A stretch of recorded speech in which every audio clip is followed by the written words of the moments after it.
From impeachments to inaugurations, if it's a political story, we are on the scene. If it's breaking news, we're live with the latest coverage. From the White House, the State Department, and Capitol Hill, we know the issues, but above all, we know the players to bring you the latest in-depth analysis on all the key stories that we're covering.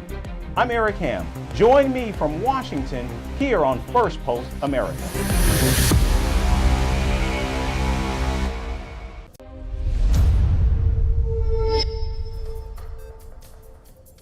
Happy Friday, everyone, and thanks for tuning in. Over the next few minutes, we'll take you from the United States and around the world, covering all the top stories of the day. But first, a look at the latest headlines. NATO and Ukraine will hold a meeting on Tuesday in Brussels over Russia's firing of an experimental hypersonic intermediate-range missile that Russian President Vladimir Putin touted as a strike on Dnipro. North Korean leader Kim Jong-un accuses the United States of stoking tensions in the Korean peninsula and warns of a nuclear war.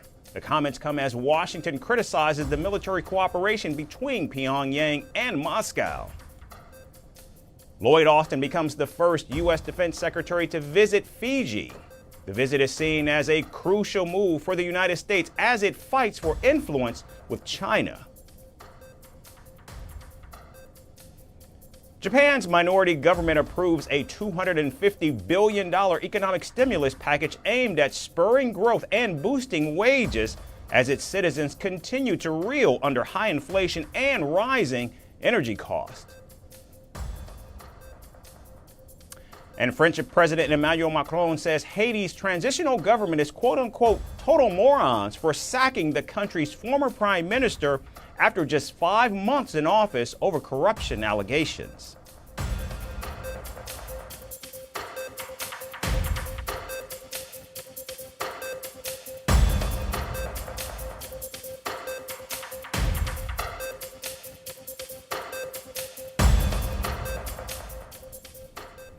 We begin in the United States, where President-elect Donald Trump's pick for Attorney General Matt Gaetz has withdrawn from consideration for the post. Still, the president-elect wasted no time quickly nominating veteran prosecutor Pam Bondi to lead the Justice Department. Gaetz said in a social media post that his nomination was becoming a distraction to the critical work of the incoming Trump administration. Trump shocked Washington by tapping Gaetz to lead the Justice Department last week, and the former representative resigned from Congress almost immediately. His selection caused immediate consternation for Republicans who expressed concerns about his controversial history, especially sexual misconduct allegations that have dogged him for years. Now, after 8 tumultuous days of Gaetz' nomination, GOP members are breathing a sigh of relief. There's a sense of relief about it, of course. I think he did a pretty noble thing, frankly, honorable thing by getting out himself. I thought his statement was appropriate, and I look forward to a new nominee that we can get fully behind. President-elect Donald Trump appreciated Gaetz' decision to pull the nomination and said the former Florida congressman has a wonderful future. In recent years, Matt Gaetz has faced several allegations of sexual misconduct, violations of sex trafficking, and illicit drug use. In 2017, he became the only member of Congress to vote against the anti-sex trafficking bill, which was later signed into law by Donald Trump in 2018. The House of Representatives Ethics Committee first began investigating Gaetz back in 2021 over allegations of having sex with a 17-year-old girl in 2017. At the time, Gaetz reportedly took part in drug-fueled parties and paid thousands of dollars to women for sex. However, the probe was put on hold as the Justice Department conducted a sex trafficking and obstruction probe against him in which he was not charged. Last year, the House Ethics Panel resumed its investigation into Gaetz' sexual relationship with a minor, though it ended with the Republicans' resignation from the House of Representatives last week. On Wednesday, House Speaker Mike Johnson said the Ethics Committee report examining Gaetz' sexual misconduct cannot be released as he is now a private citizen. With regard to the report, there's a very important reason for the tradition and the rule that we always have almost always followed, and that is that we don't issue investigations and ethics reports on people who are not members of Congress. I'm afraid that that would open a Pandora's box, because the jurisdiction of the Ethics Committee is limited to those who are serving in the institution. That's its very purpose, and I think this would be a breach of protocol that could be dangerous for us going forward in the future. Donald Trump's second choice, Pam Bondi, has previously served as Florida's Attorney General. In fact, she was part of Trump's legal team during his first impeachment trial and supported him throughout his hush money trial in New York. Apart from Gaetz, 3 more high-profile names joining the president-elect's cabinet have faced serious allegations of sexual impropriety. His Defense Secretary Pete Hegseth, Health Secretary pick Robert Kennedy Jr., and his choice to co-lead the Department of Government Efficiency, Elon Musk. Meanwhile, Donald Trump himself has faced sexual misconduct allegations by at least 26 women. So with the latest developments, will the president-elect rethink his choices, or will he stand by his controversial picks? And staying in the United States, the rivalry between Elon Musk and Jeff Bezos, 2 of the world's richest men, appears to have taken a strange twist after Donald Trump's unexpected return to the White House. Often at odds in business and innovation, the 2 entrepreneurs now seem to be vying for influence in the incoming Trump administration, with their competition now spilling into public view. Yeah, who did you say? Oh, let me tell you, we have a new star. A star is born, Elon. Now he is. Now he's an amazing guy. We were sitting together tonight. You know, he spent 2 weeks in Philadelphia and different parts of Pennsylvania campaigning. Elon Musk, the CEO of Tesla and SpaceX, recently claimed on his social media platform X that Bezos had advised people to sell Tesla and SpaceX stocks, predicting Donald Trump would lose the presidential election. To which Bezos promptly responded and denied the accusation, calling it 100% not true. Elon Musk later retracted his claim with a laughing emoji, highlighting that the damage was done and their feud was now public. Several X users pointed out how 2 billionaires are fighting to gain the president-elect's attention, while others highlighted that no matter how hard the Amazon CEO tries, Donald Trump will still favor his quote-unquote first buddy Musk and not Bezos. I mean, historically, entrepreneurs have had significant influence in the country, especially America, and over politics. So in that regard, that's not entirely new. But in terms of the influence on social media and digital technologies, that is something new. And I think what is quite unique with Musk is not only the fact that he's an entrepreneur, but he's a tech entrepreneur who has influence over a variety of different industries. And his influence extends really beyond his technical capacity. This rivalry, however, is not new. In fact, the 2 have clashed over everything from space exploration to antitrust debates. Musk has labeled Bezos a copycat, trolled him for being number 2 on the billionaires list, and called for Amazon to be broken up. Bezos, in turn, has questioned Elon Musk's vision of Mars colonization and hinted at complications Tesla could face in China due to his control of X. As Donald Trump prepares to take office, the question looms, who will the president-elect favor? With Musk's aggressive proximity to Trump and Bezos' cautious diplomacy, the battle of influence is far from over. Will Donald Trump choose the visionary who champions his administration's goals, or the pragmatist aiming to navigate unscathed? And now to Russia, where several regions have announced they will not hold New Year's office parties and would instead use the money to fund Russia's war.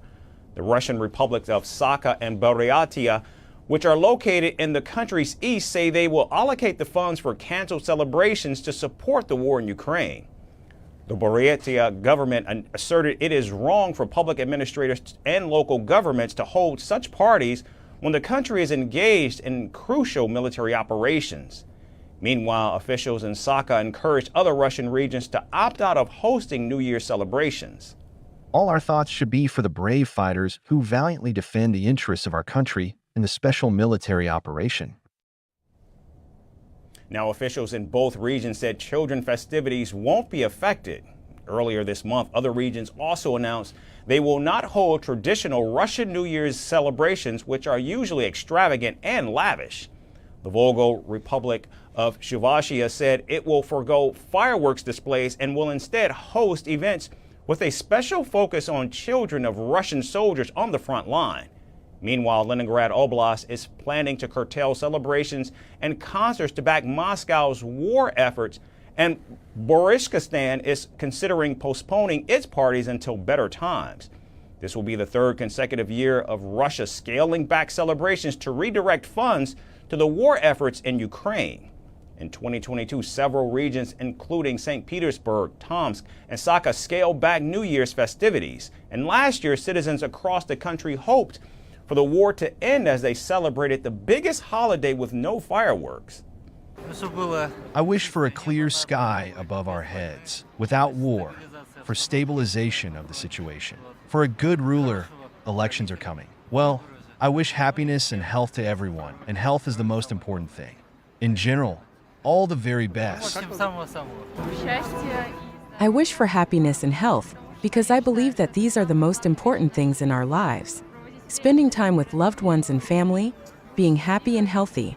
I wish these things to everyone. Meanwhile, Russian leader Vladimir Putin praised his soldiers as heroes who are fighting for survival in Ukraine. Today, I would like to address our military personnel, everyone who is at a combat post, at the forefront of the fight for truth and justice. You are our heroes. Our hearts are with you. We are proud of you and admire your courage. I know that now you feel the love of your closest, dearest relatives, the powerful, sincere support of millions of Russian citizens, the support of the entire nation.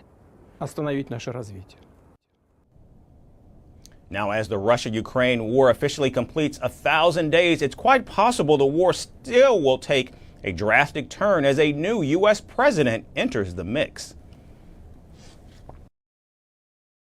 And now turning to South America, where Brazil is facing a significant political upheaval. Former President Jair Bolsonaro, along with 36 of his allies, stands accused of conspiring to retain power via a coup following the 2022 election. The allegations include disinformation campaigns, covert military plans, and even assassination plots targeting President Lula. With the nation closely watching, the Supreme Court's next steps will be pivotal. Here's the story with more. Brazil is at a crossroads as its democracy faces a critical test. Former President Jair Bolsonaro and 36 of his closest allies have been formally accused of plotting to overturn the country's 2022 election results. The allegations, filed by federal police with the Supreme Court, signal a dramatic escalation in the two-year investigation into Bolsonaro's role in undermining the democratic process. The report accuses the former president and others of attempting a violent coup to stay in power. Evidence shows conspirators spread disinformation, pressured the military to intervene, and supported logistical efforts for a takeover. To get to the core of the matter, investigators used search warrants, wiretaps, and testimony to uncover these plans. And the alleged plot emerged during Bolsonaro's final months in office. Key documents, including a plan to block election results, were printed in the presidential palace. Riots in January 2023, just days after President Lula da Silva's inauguration, were linked to the scheme.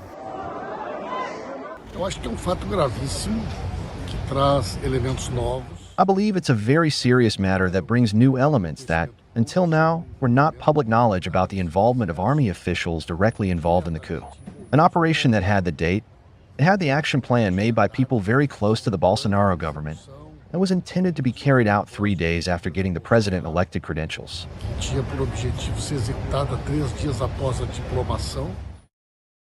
Among the accused are Bolsonaro's former ministers, national security advisor, and his vice president pick.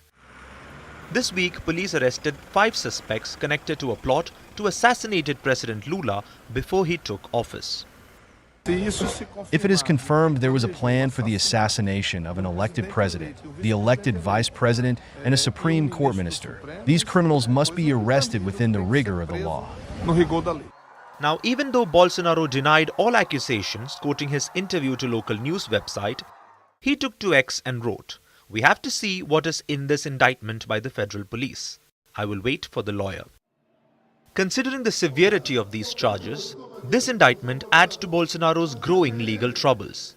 He's already facing charges of tampering with COVID-19 records and embezzling Saudi jewelry, and with these cases looming, his political future hangs by a thread. Brazil now awaits the Prosecutor General's decision on whether to bring formal charges. The legal process could take years, but the implications are immediate. Bolsonaro remains a central figure in right-wing politics, and his party continues to wield significant influence in Congress. As Brazil grapples with these revelations, President Lula reflected on his survival. I'm a person who has a lot of thanks because I'm alive. The attempt to poison myself and Altman didn't work and we are here. I'd like to say something important. You remember that when I was running in the elections, I said that one of my wishes was to bring Brazil back to normality, to democratic civility. His words underscore the resilience of Brazil's democracy, now tested like never before. And this moment marks a turning point, whether justice is served or whether Brazil upholds democratic values. The world watches as the nation seeks to confront its past and safeguard its democracy for generations to come. And finally, Donald Trump's presidential win has sparked an exodus of American celebrities, many of whom are now seeking refuge abroad. The latest one to join the list is former TV show host Ellen DeGeneres, who along with her partner Portia de Rossi has swapped the Stars and Stripes for the Union Jack. They've left behind their lavish California estates and relocated to England's posh countryside. The move was reportedly long planned but hastened by Trump's win. Here's more on Tinseltown's exit. Donald Trump's presidential win didn't just shake up Washington, D.C., it sent ripples all the way to Hollywood, prompting celebrities to pack up and peace out. The latest high-profile American to join the self-exile society is none other than Ellen DeGeneres. Retired comedian, TV host, and queen of daytime awkwardness, along with her wife, retired actress Portia de Rossi. The couple has officially swapped the Stars and Stripes for the Union Jack. Settling into a pastoral English escape in the ultra-swanky Cotswolds, the land of cream teas, sheep-dotted hills, and neighbours like David and Victoria Beckham. Reports suggest DeGeneres and de Rossi had already snapped up their slice of Cotswold's charm pre-election. But the moment Trump's victory was announced, they supposedly looked at each other, screamed, "Let's get the heck out," and bolted. Their newfound countryside haven isn't just some random patch of rural England, it's a stomping ground for the UK's aristocratic elite. And a playground for wealthy Londoners escaping the urban grind. Before jetting off, Ellen made sure to leave nothing tying her down stateside. She put her Montecito mansion on the market and waved goodbye to her Santa Barbara estate, raking in a cool $96 million. The pair had been plotting their escape for quite a while, reportedly driven by their vocal support for Kamala Harris, who, much to their dismay, didn't end up in the Oval Office. DeGeneres even made a sly dig at Vice President-elect J.D. Vance on Instagram, calling herself a childless cat lady, which is apparently Ellen speak for "I'm done here." But Ellen and Portia aren't the only ones trading Trump's America for greener pastures. Enter Eva Longoria, the desperate housewife star who wasn't desperate enough to stay put. Citing California's sky-high taxes, rampant homelessness, and Trump's rise to power, Longoria and her family relocated to a transcontinental lifestyle between Mexico and Spain. She now splits her time between Europe and Latin America for work, avoiding Los Angeles like it's a bad ex. This new trend of celebrity escapism says a lot about the current state of America, or at least the version of it seen through Hollywood's jaded lens. Whether it's Ellen sipping tea in England or Longoria basking in the Spanish sun, these stars are turning their backs on what they see as a dystopian, tax-heavy Trump-era chaos. That's all we have time for today. We certainly thank you so much for having tuned in all week. We look forward to seeing you right back here again next week, everyone. Have a great weekend.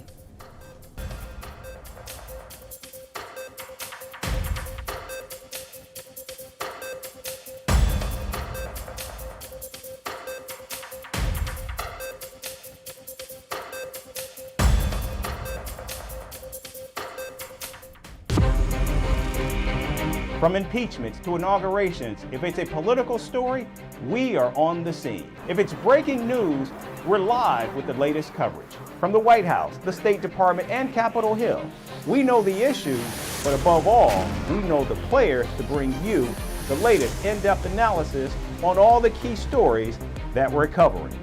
I'm Eric Ham. Join me from Washington here on Firstpost America.